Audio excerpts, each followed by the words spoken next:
to write a story for a main character, establish where they came from, figure out where they're going, make them believable, interact with supporting characters, blah, blah, blah, blah, blah, blah.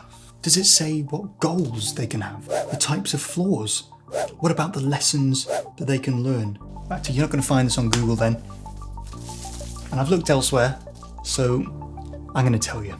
The 3 main types of characters for a story. You have a main character. You don't know what to do with them. It all depends on who they are, what type of person they are. The 3 types of main characters, each of them have their own story, arc, the challenges.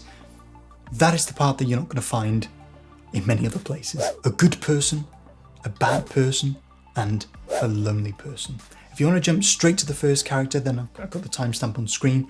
But here's a little bit of background info first that you're probably going to want to hear. Each of these characters have a main goal in a story, what they focus on. They also each have a personal flaw and a lesson that they learn at the end of the story. So, listen to their story arcs, listen to these things, and choose which one your character is. I think this is going to be one of the most helpful videos I've ever done for writers. So what are the 3 main types of characters and how am I going to write them? Your main character is a good person. That's the first type of character. Pretty obvious. Their goal throughout the story is to go out of their way to do good things for people. And this opens up a certain type of story for them. That's the main focus throughout the story for them. So throughout your story, you present them with situations over and over again where other people are struggling, and their test is to figure out how to help them. And then they will struggle to help them until they have helped them. And this happens over and over and over throughout the story.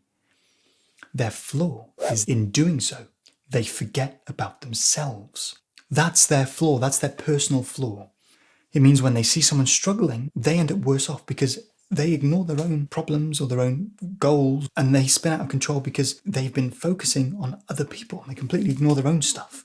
So, while they help others, you need to give them problems of their own, which they struggle to deal with and which they won't have the time to deal with because they are busy helping other people that you have given problems to as well. A great example of this is Spider-Man. He's helping others while his life falls apart because he doesn't have time for it. And actually that reminds me of a video that I did a while ago, the 2 lives that a hero can face and how they struggle to fulfill both of those lives. By helping others deal with the opposition that others are facing, that then becomes their opposition too. By being a good person, they make enemies because they get in the way of the bad people who are causing problems for the people that they are helping.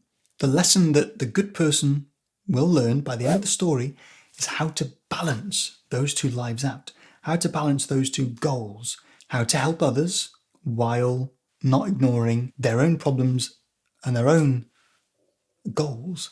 Because at the start of the story, there's a major imbalance where their life is less important than other people that they are focusing on. Sometimes they need to learn that other people need to focus on their lives while they focus on their own. And that's what they learn. And by the end of the story, they'll be more able to deal with their own problems while being able to help others too.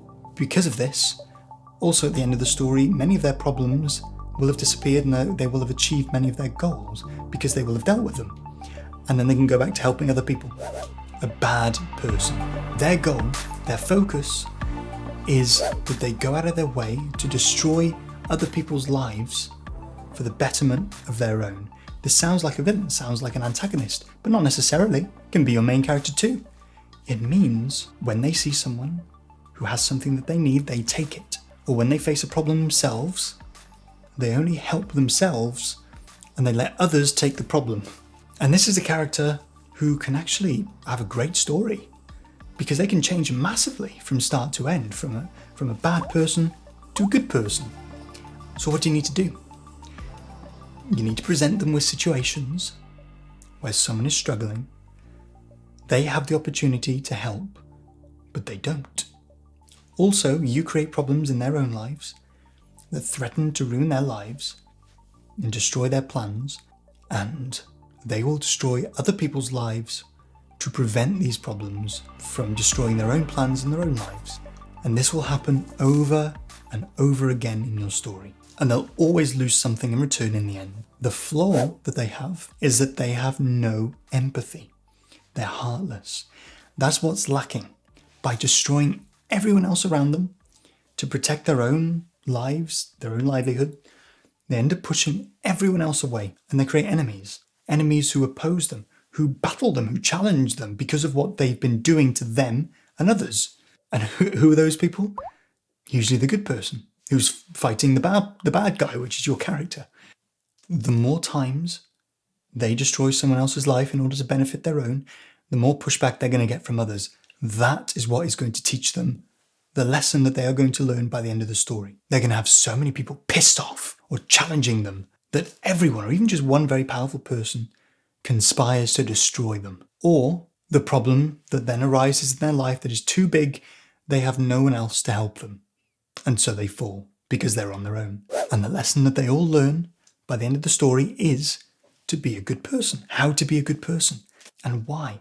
Why it's rewarding. And in doing so, they actually end up happier and in a better position because others will support them when they have problems. What happens if they don't learn their lesson? Well, then your character will eventually get destroyed.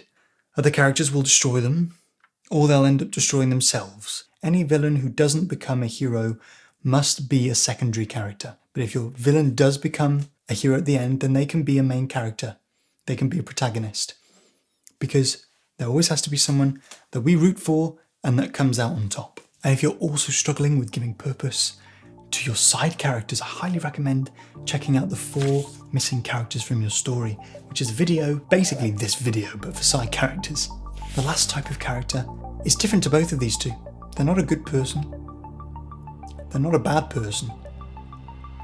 A lonely person. They're someone who doesn't want anything to do with anyone else. They just want to be left alone. They don't want to help others. They don't want to take from others either. They just want to be left alone because the company of others ruins their day, ruins their happiness. People giving advice, people expecting things of them, people wanting help constantly, people telling them what to do, people who are just arseholes. They just want to be left alone, like, leave me alone. They'll deal with their problems themselves alone. And of course that doesn't happen. They usually end up worse off because every attempt to be left alone, to do their own thing is thwarted.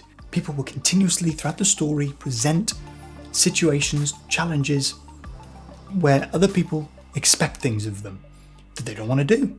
You're going to constantly pester them.